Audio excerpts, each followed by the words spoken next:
So we are now in lesson 2, approaches and techniques in force valuation. By the way, good day everyone. There are main types of value measure. We have direct market prices, indirect market prices, or value inferred from other market prices, and non-market prices. In indirect market prices, we have residual values, value of production increases, surrogate prices, and replacement costs or cost avoided, opportunity cost, hedonic price, and travel cost. On what conceptual foundation do direct market price methods depend? So, when market prices are correct. Market prices are the result of interaction between consumers and producers through demand and supply of goods and services. Market prices can be used either in financial or economic analysis to compare the cost and benefits of alternative forest use options. So valuation approaches in relation to type of forest goods and services. We have here a measures, their technique and involving, and their examples. So measures in direct market prices, market surveys use of statistics, direct observation, experimental markets. This is used to value all market price goods and services from the forest unless we believe it does not adequately reflect WTP. WTP, it means willing to pay. So the direct market prices, the texts involving is market surveys. This is used in direct of market surveys, use of statistics, direct observations, and experimental markets. We proceed to indirect market prices, techniques, or value inferred from other market prices. We have first, residual values, use of market prices for final goods and intermediate inputs, plus some measure of profits to arrive at residual value. So, in example, stumpage value for timber is derived by looking at market prices for finished lumber and subtracting out cost from stump through processing to lumber sale. So next, we have value of production increases as a measurement of minimum value of some input. The techniques involving is use of market value of increased production to provide proxy measure of the value of an input or set of inputs. So if you have time, you can read the examples here. So we proceed to surrogate prices. The technique involving is use of market prices for cost substitute as a proxy measure of value for the unpriced good or service being valued. Both are converted to some common denominator like creating value, protection value. So opportunity cost, use of market prices for the best alternative for grant provides some measure of minimum value for a good or service. This is essentially a cost measure that is used to provide minimum value for a benefit. So next we have replacement cost or cost avoided, and hedonic pricing, use of market value differences for two similar goods or services that differ only in terms of one characteristics as a measure of the value of the characteristics. So last is travel cost. We know already what is travel cost.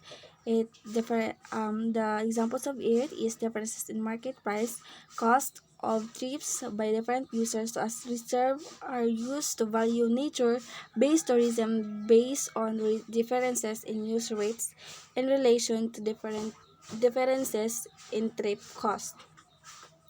So, in market price techniques or value inferred from service to WTP or willing to pay, we have contingent valuation. Contingent valuation or service of stakeholders' willingness to pay or WTP for a given event, area, facility, activity. This is measure of value in use. So the examples, value of a certain wildlife population is inferred from a survey of environmentalist WTP to save the population. So when market prices are distorted and therefore misleading. Prices can be distorted because of market and or policy failures. in which cases the prices do not reflect true scarcity and shadow prices are required.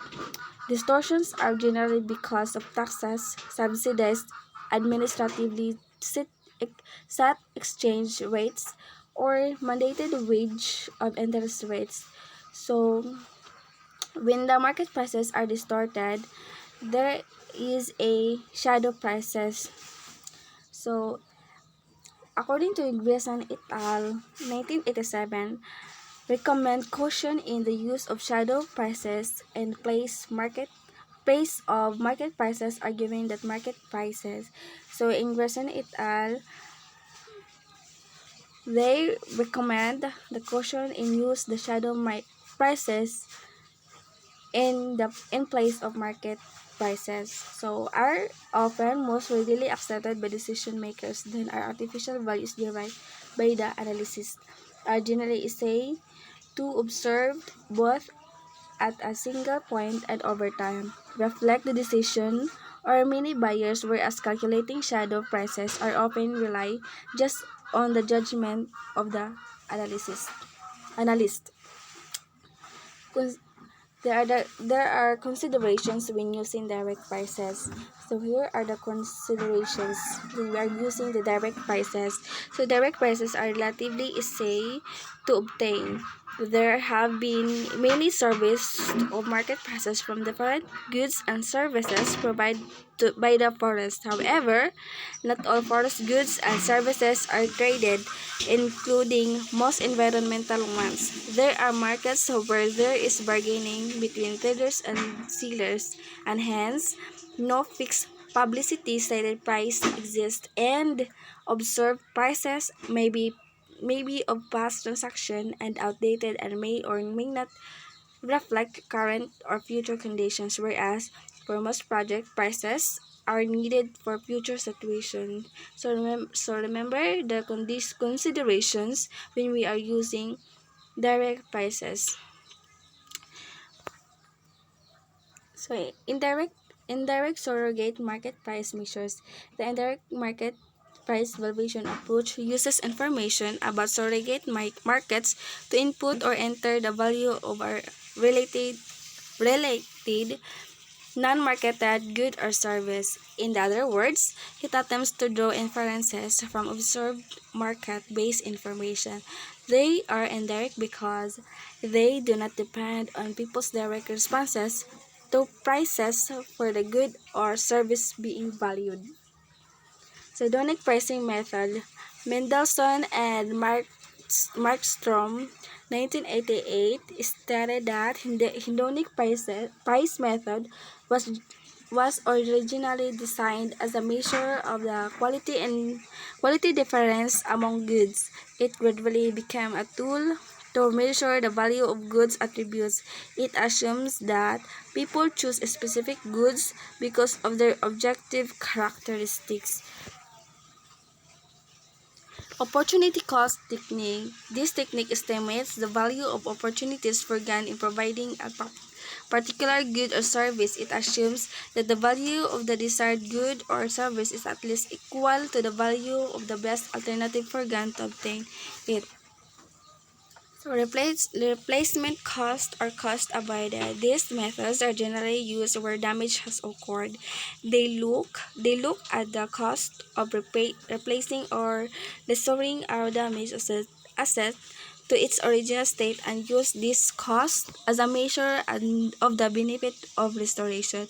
They have been used to estimate the value of environmental damage such as from soil erosion and saturation. Replacement cost is or cost avoided. Non-market price valuation methods. With these methods, values are inferred from surveys of what people would be willing to pay to secure some environmental changes or what they would be willing to accept or WTA to give it up. In the absence of real markets, these surveys are carried out according to what is collectively termed contingent valuation methods. So CVM is used where prices are not available because markets don't exist.